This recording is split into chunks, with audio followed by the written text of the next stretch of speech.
So starting with Ms. Saloni, I would like to start with you. There is a need to bring a massive influx of capital to drive research, infrastructure, and technological breakthroughs.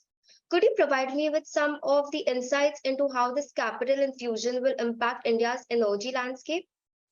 Uh, for everyone's benefit, very quickly, IFA is an energy think tank with a mission to accelerate the transition to a diverse, sustainable, and profitable energy economy. We work on a lot of wide variety of topics and examine issues related to energy markets, sustainable finance, trends, and policies. Coming on to your question, I think it's a very crucial question around what will be the impact of the capital influx. But before I start speaking on that, very quickly, I think India stands at the forefront of the net zero revolution, and our economy is growing at a tremendous rate. And if you look at the data, International Monetary Fund also estimates that Indian economy grows and it could grow at a rate of 6.3% by the financial year of 2025. And it is evident our power demand is growing at a tremendous rate. If you look at the data again, on 11th of August, we touched a power demand of around 228 gigawatt of power. So what I was saying is that if you look at the power demand numbers also, we have been breaking records each and every day, and the demand is increasing. And parallel to the increasing demand, our dependency on coal is also reducing. We look at the renewable energy numbers as of September 2023. We stand at a renewable energy capacity of 178 gigawatt capacity, which is, I think, a good progress from where we were a few years ago. So yes, capital infusion is important from three major aspects. One, to boost R&D in terms of technology advancement in the country. And when I say technology advancement, I'm not just talking about renewable energy in terms of solar and wind deployment, but storage technologies, batteries, electric vehicles, EV charging infrastructure. We talk about sodium chloride batteries, moving from lithium ion to sodium chloride batteries, pumped hydro storage. So deployment of all these technologies will require capital influx. Another key area that I feel is very important is boosting of the domestic manufacturing capacities here. And I think we have expert speakers who would talk about skill advancement, but creating that job availability and opportunity within the country by promoting domestic manufacturing is a huge target for the country, and capital infusion would have immense impact there. Another area that I would like to highlight is in terms of when more of these RE deployment happens, we will need to talk about what will be its impact on the grid stability and grid infrastructure. So how do we integrate the renewable energy technologies better? What kind of grid strengthening initiatives are required? Smart metering technologies, deployment, meeting the last mile connectivities. So capital influx will also have a key impact in terms of ensuring that the grid infrastructure is ready to accept the high influx of these renewable energy deployments.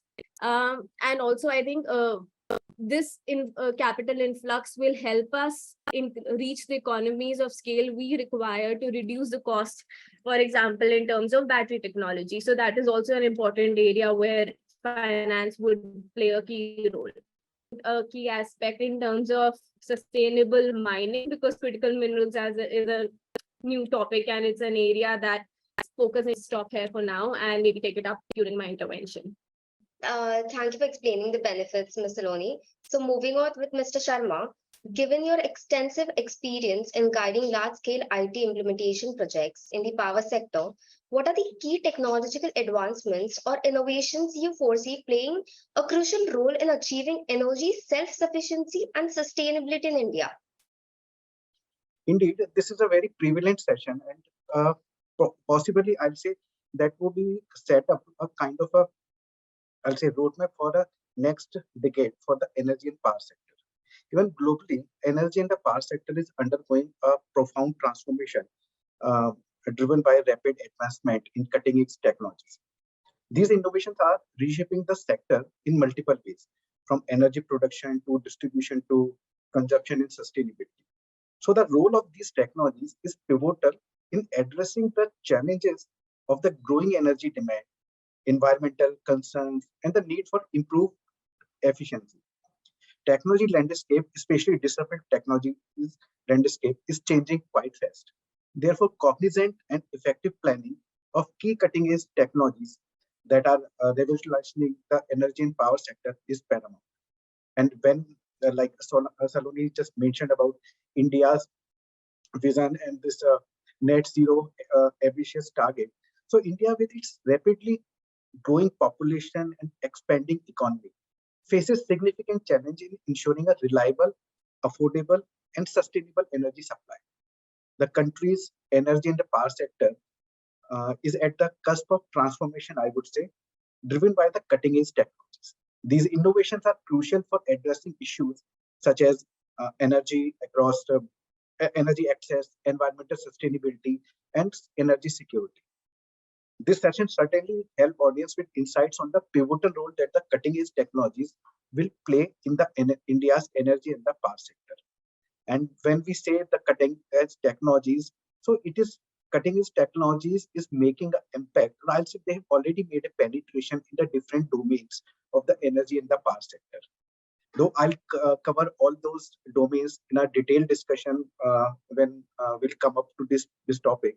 But particularly if you ask me that how the, or I'll say what would be the role of these cutting edge technologies and the adoption in the energy and the power sector, India's power sector especially, I'll say the COVID has set up a right precedence for this. The only good thing which I see with the COVID is that it has realized every entity, not only in the energy in the power sector, but across all the different domains of the economy.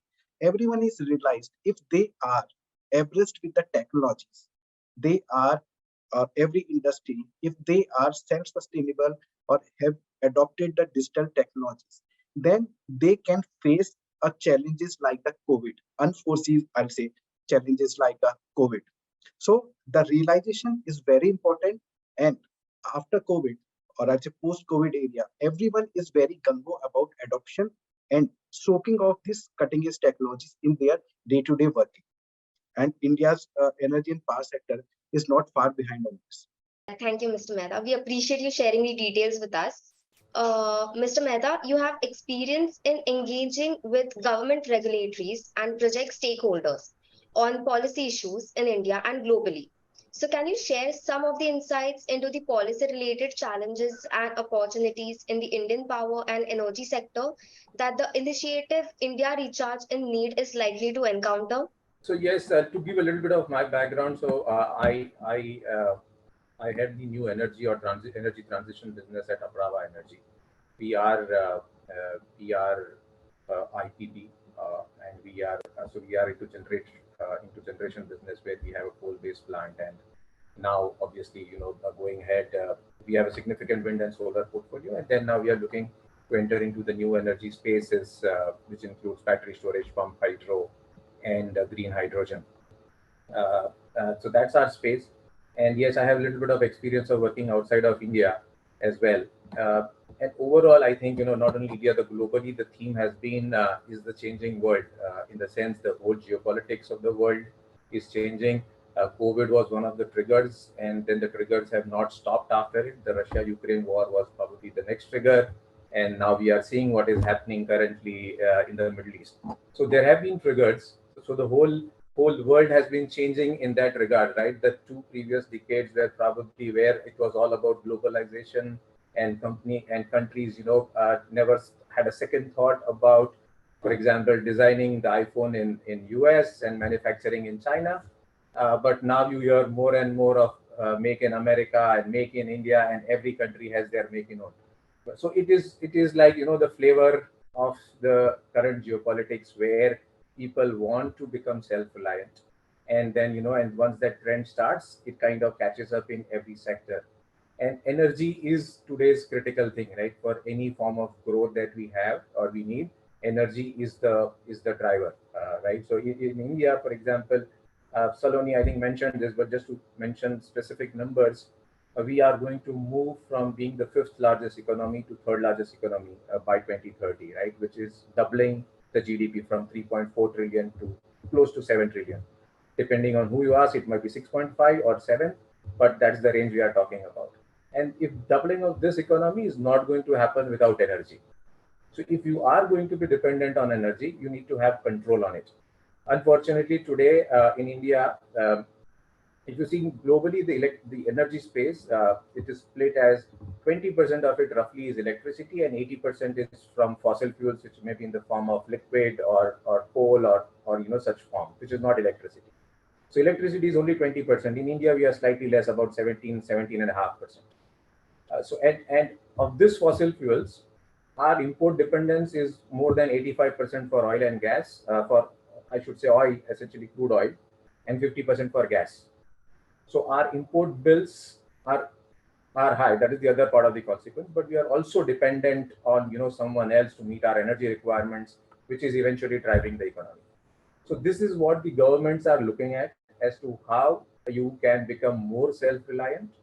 How can you produce things to the extent you can in-house. Now, as a country, we are blessed that we have significant RE resources. We probably are the fifth largest in terms of RE capacity.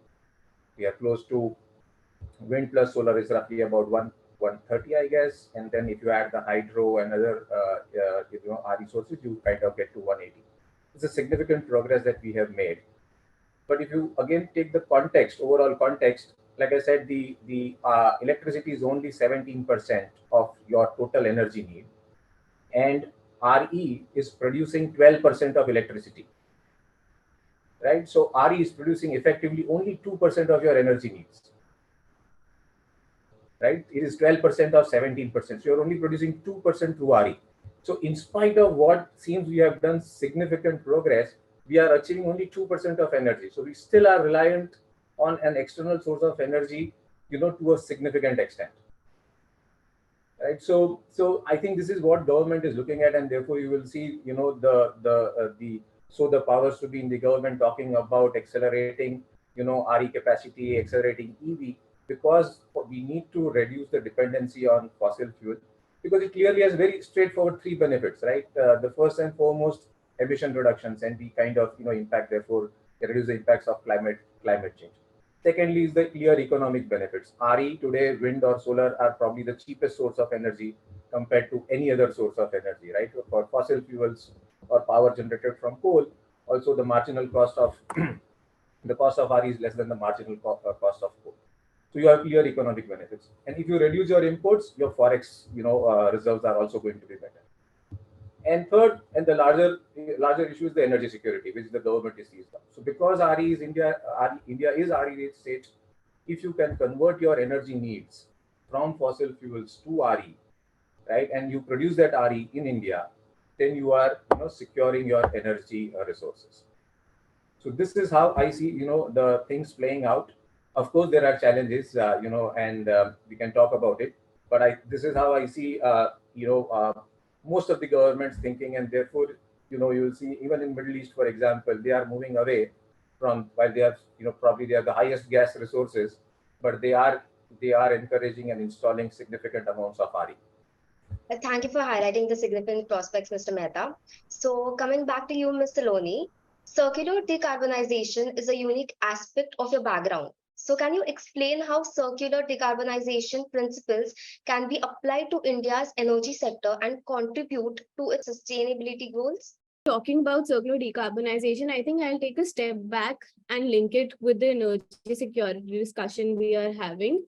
We want to reduce our dependency on imports. We want to be self-sufficient. We want to be Atmanirbhar Bharat and focus on domestic manufacturing. But if we delve deep into how do we achieve that, in order to have and strengthen our domestic manufacturing, we still depend upon other countries, especially China, for importing the critical raw materials that are needed for those domestic manufacturing. And hence, we see a lot of discussion happening globally in terms of diversifying your supply chain, diversifying the extraction and mining of these critical raw minerals. And even if you see in India, though we sit at a limited deposit, Ministry of Mines is now actively researching on what deposits do we have in terms of critical mineral. They came out with a list of 30 critical minerals in terms of clean energy transition. So just a caveat here, when we say circular decarbonization, it can encompass a number of sectors. My discussion here is I'm just focusing on the green energy transition. So when I say critical minerals that are used for the green energy transition, like lithium, cobalt, nickel, silver, graphite, copper, aluminium, so all of these crucial products. So there are 2-3 pathways that we can strengthen.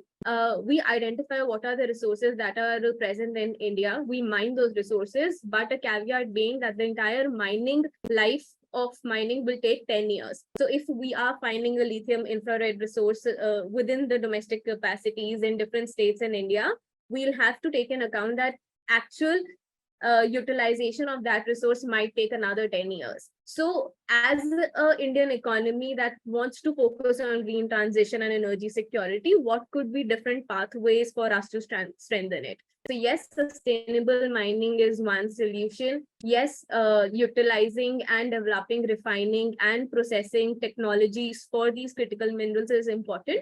But a crucial aspect that we often miss out is around circular decarbonization. So a lot is being discussed around this, but just for plastics, and now very limited in terms of electronic waste. But when we talk about clean energy development, I think the biggest challenge there is that the lifeline of these solar panels and wind blades is like 20-25 years. But if you look at the different electrical components, their life, and including batteries, their life cycle is a span of 5 to 7 years. But at present, they are just put into landfills, or there's a disorganized market that runs usually mafia based, if I can just say that. But how do we organize this market in terms of having much more strategic policy intervention? In India, we have the extended producer responsibility principles, which are existing for the plastic and the electronic waste. And now there are discussion. In fact, MNRE has included solar waste in terms of these EPR regulations. And we also take inspiration from existing regulation because European Union has been a leader in terms of circular decarbonization. But how do we actually implement it is a big question still in India. And when we say circular decarbonization, I think it is not just limited to recycling of the technologies or the components that be at the end of their life cycle. We can also look at reuse. We can also look at certain components that are damaged in transportation. So there's another technological discussion and business model discussion that can happen around how these circular economy principles can be applied. But the major takeaway here being that recycling is an untapped potential, and it is I think something that we learn culturally as we grow up, that we don't work with the use and throw mentality. We work with the reuse and reutilize mentality. How do we use that in terms of enhancing our green transmission? Thank you, Ms. Saloni, for the detailed information. So moving on, Mr. Sharma, speaking about your expertise in smart metering and smart grid, can you tell how these technologies contribute to the overall energy transformation in India? They have raised, and these are we need to understand there have been a perennial problem with the power and energy sector, and important is that to understand that we are still at a nascent stage. I'll say that we are still on a runway, and the flight has to take off for the, I'll say, improvement, or I'll say much bigger transformation on this. And coming back to your question, that how smart metering and the smart grid will change the landscape of the energy, or will contribute in changing the landscape of things.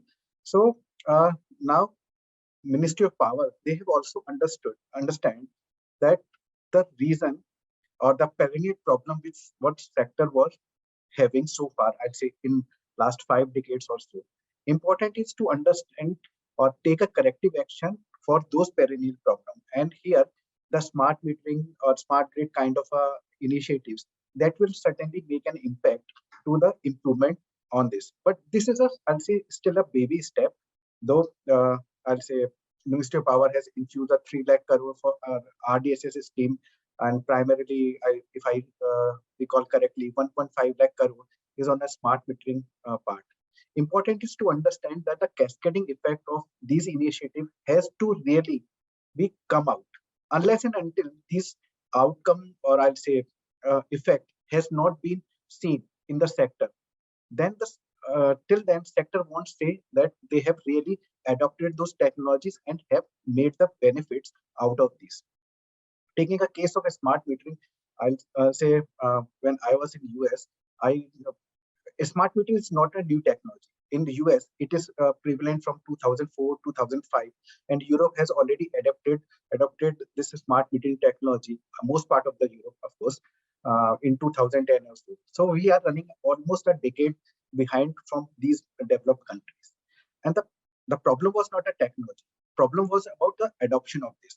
Like take a case of a smart metering. Smart metering requires an upfront investment from a discom side to adopt this solution. And we know that besides a few mature utilities, many of the utilities, they are cash strapped. That is why they did not absorb, or they were not willing to take a smart metering initiative. Besides of having the clarity in their mind about the plethora of benefits this smart metering, smart grid will give to them post this investment. And that is where I'll say that this was the weakest link in the power sector. But I'll say this is a blessing in disguise. That's now post COVID, every utilities, they are understanding this and they have adopted this. Important part is to understand that we are talking about now. We are talking about beyond. But we also need to think about what is next and beyond. How we can leverage out the real potential of smart metering. Smart metering will give you a good timely billing, timely collection, timely data. But it is important to also take a leverage of what are the other trigger which smart metering is providing. Like as a discom will be a custodian of a huge chunk of data which smart metering will be providing.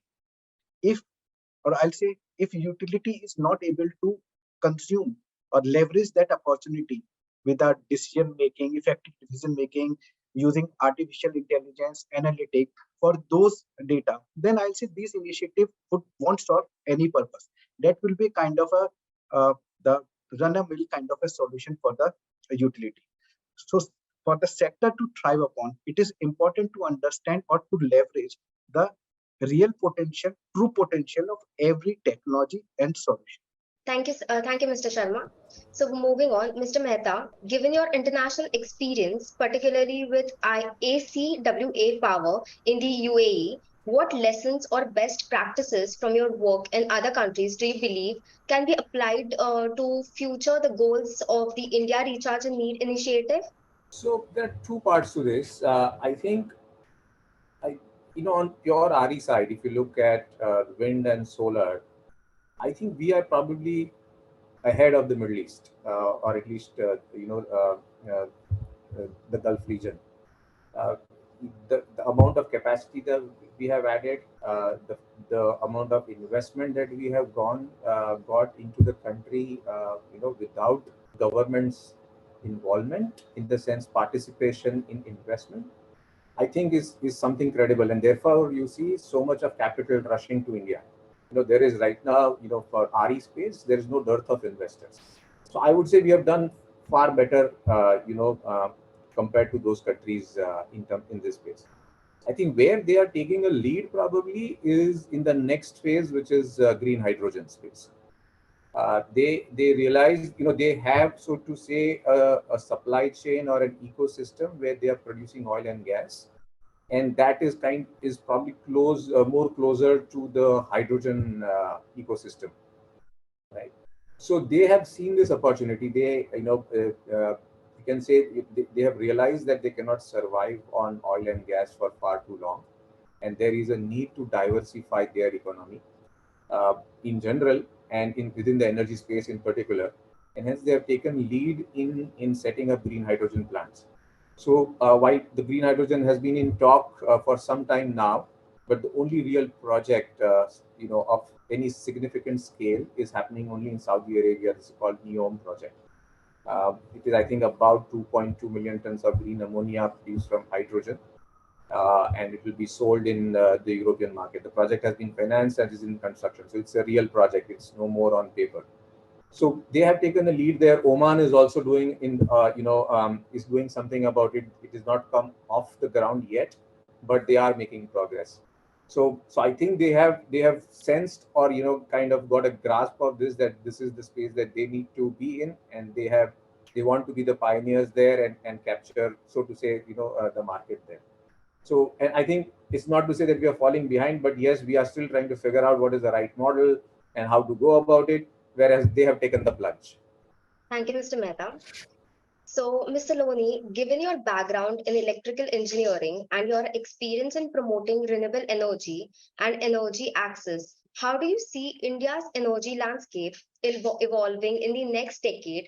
And what are the key milestones do you expect to be achieved? Maybe starting on a lighter note, I would say that in the next decade, or maybe even I hope before that, I don't have to explain my job to anyone.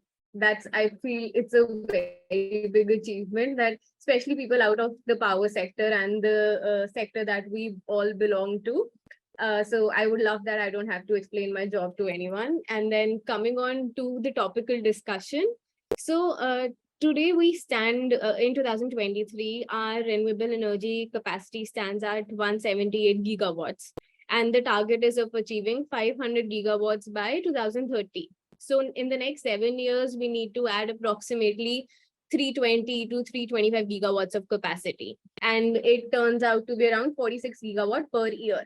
And in parallel, if you look at the announcements that were made in April 2023, where the government declared plans to add 50 gigawatts of RE capacity annually for the next 5 years. So assuming if I put the hat of a positive person with a positive outlook, but with a realistic mindset, I think if we achieve the plans we have made, we will not just meet our renewable energy targets, but also surpass them. So I think in the next decade, this is something that I feel I will really be looking forward to.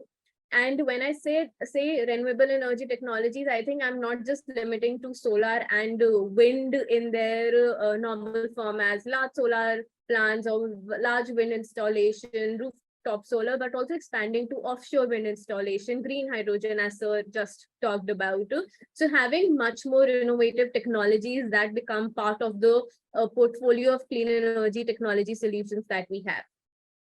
Another key milestone I believe we will be able to achieve is in terms of a revolution around energy storage, where we will be able to achieve the volumes in terms of manufacturing and recycling in terms of circular aspects, and then achieving low cost. That is a hurdle right now. So achieving the right volumes and the cost for energy storage technologies is one key milestone. I think also, in my previous answers, I have talked about grid modernization. Other panelists have talked about smart grid technologies and smart metering.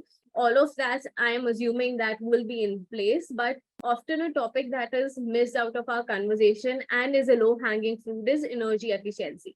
So in the next decade, energy efficiency should not just be a topic that we talk about, but it should be an intrinsic part of each and every intervention that happens. So we're not just talking about from where the electron is coming, be it coal, thermal, or non-conventional resources, but how well utilization of that electron is happening in terms of industrial sector, transportation sector, building sector. So actual implementation of energy efficiency interventions on ground is a key milestone in the next decade. So we don't have to talk about energy efficiency anymore as a challenge. Apart from that, I think another area that I mentioned was around circular economy and domestic manufacturing. So going forward, we come out as a global leader. We already are with the G20 presidency, and India, as Sir mentioned, being the third largest economy in terms of RE deployment, in terms of energy producing and consumption patterns.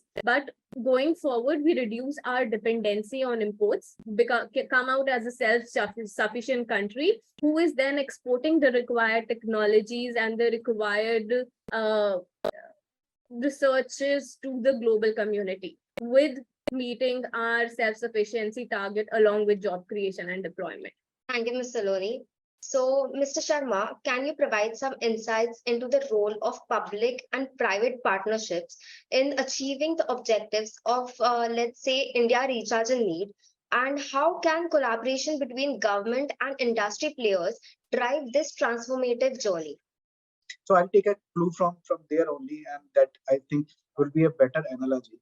In fact, if power and energy sector has to thrive, the PPP partnership, or I'll say even a government, from a government point of view, I am always an exponent to mention this, that government entity has to change their mind shift and attitude towards with their different vendors, and taking them as a kind of a collaborative nature instead of a kind of a client and vendor relationship.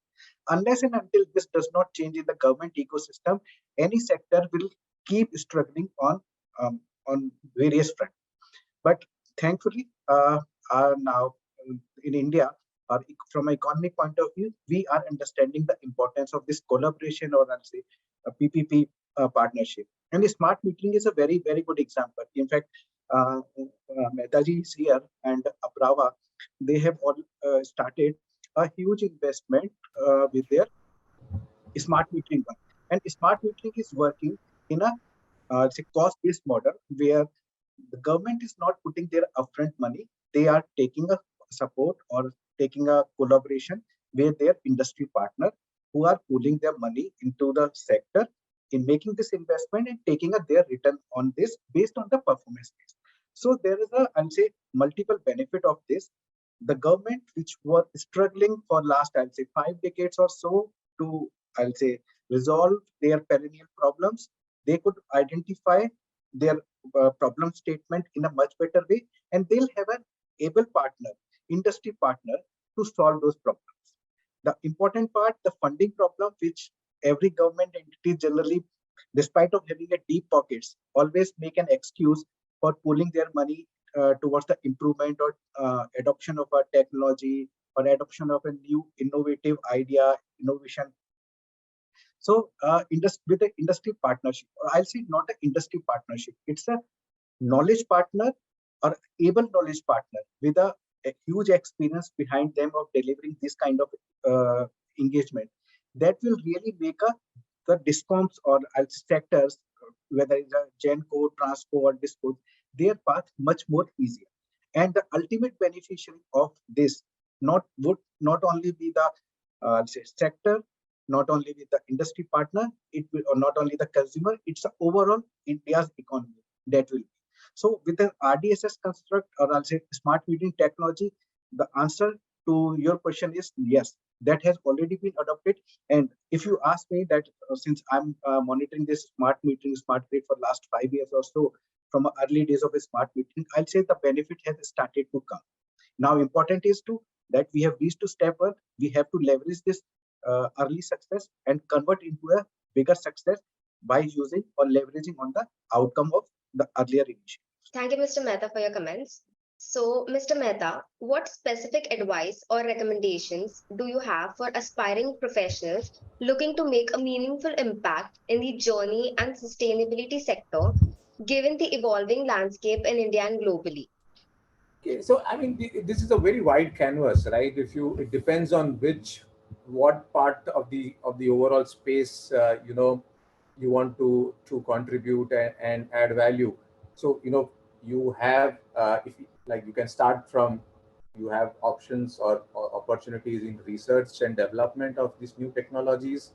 There is opportunities that we intend to set up so much of manufacturing facilities, in the larger scheme of things that we talked about, where everyone is trying to have some amount of self-sufficiency.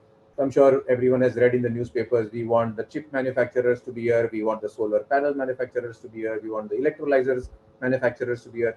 So there is a clear opportunity at all levels, so to say, in that manufacturing organizations, that we will have.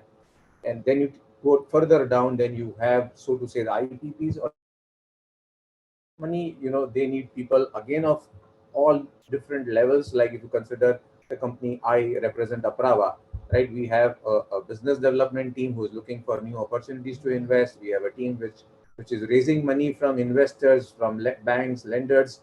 And to run a company, of course, then you need everything. You need a legal department and HR and accounts and everything that goes with it, right? And then there is the EPC or the contractors who are actually doing the execution part of the bid. So that again, is an opportunity. And then there are other associated and associated things. For example, we run an extensive CSR program, right? Wherever we are installing, let's say, our wind or solar plants.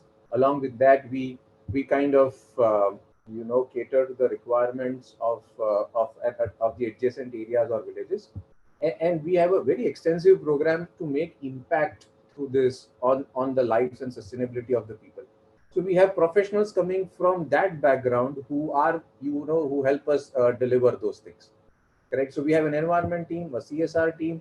So it is, the gambit is here. This is wide open. It depends where you want to contribute. This is a sector which is growing, and it is going to grow. Like I said, our economy is going to double. It also means that the whole energy requirement is going to double.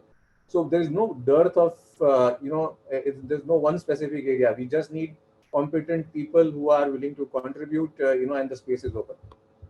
Thank you, panelists, for this wonderful knowledge sharing session. It's time to end the panel discussion. Ms. Saloni, may I request you to make the closing statement for the panel discussion? Yes, policy interventions, technology innovations, and financial strategies play a key role. A lot has been done and is being done right now, but we need to identify and brainstorm on what gaps are missing, maybe around strengthening the power market. CERC very recently came up with a market coupling regulation that aims to have uniform pricing, increasing the trading mechanisms and volumes in India. So we need to identify where the gaps are and then work in those directions. Another area I would like to highlight is in terms of carbon markets. We had the CDM mechanism and the PAT schemes, and now the Ministry of Power has come up with the carbon credit trading scheme. But what will be the implementation of it? How will the carbon price be decided is another area that needs further brainstorming. So I think I would acknowledge and applaud the national and the state ministries who are already taking a lot of actions.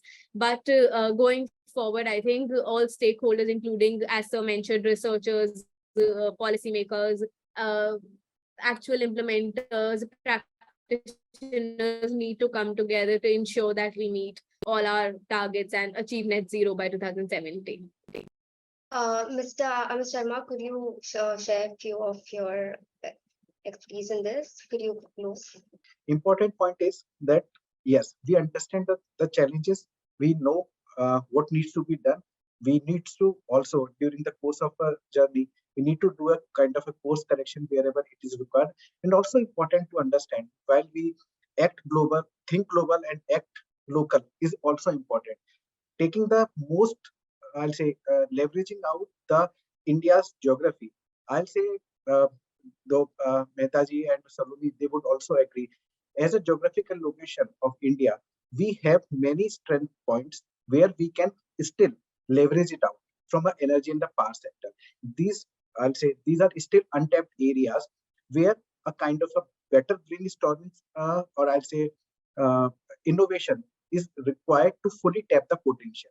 Still, like a Mehtaji mentioned, from a RE side or even solar, we are still, these are the areas still, I'll say, not fully tapped. Important is to learn from our past mistakes and do the course correction and take this journey ahead with the ambitions, with the enthusiasm rightly in place and moving ahead in a right direction. Important is to move in a right direction and evaluate this journey or the outcome during this journey from a much more critical way to propel our growth in a very important, I'd say, most ambitious target of the economy. And Mehtaji, I personally liked this statement that if economy has to double, then the, I'd say, energy and the power sector has to contribute in a massive way. Mr. Mehta, now I invite you to make the closing remark. I think, to me, like I've been saying, the energy need is going to be, imperative. There is no getting away from it. And I sometimes hear conversations, should we have this source of energy versus this source of energy? And my take always has been that India needs all sources of energy in whichever form it comes. we are going to be energy guzzlers. We, in spite being the third largest electricity consumer, our per capita consumption is only one third, of world's average. So we are like, far more efficient in terms of utilizing energy to what we are delivering. And even then, our requirement is going to be significantly higher. So it is all about identifying the right use cases for particular sources of energy. Uh, Whether it is hydro, sometimes we hear this, for example, the recent accident that has happened, or event happened in Sikkim, you know, it may be a dampener on hydro, but to me, we need to tap that energy source. We need to find the right measures for it, right sustainable practices around it, so that we do not cause environmental damage, but we need to find ways to tap all sources of energy that we have. And the last point, I think, while, each one in the space or the sector has a role to play, from government to policy advisories like Saloni and Amit, and investors like us. But I think even at an individual level, I think we have a role to play in recharge, right? The way we live our local daily life. I think if we can reduce, reuse, recycle, I think that is a contribution that we can make at an individual level. Thank you for your observation and comments, panelists.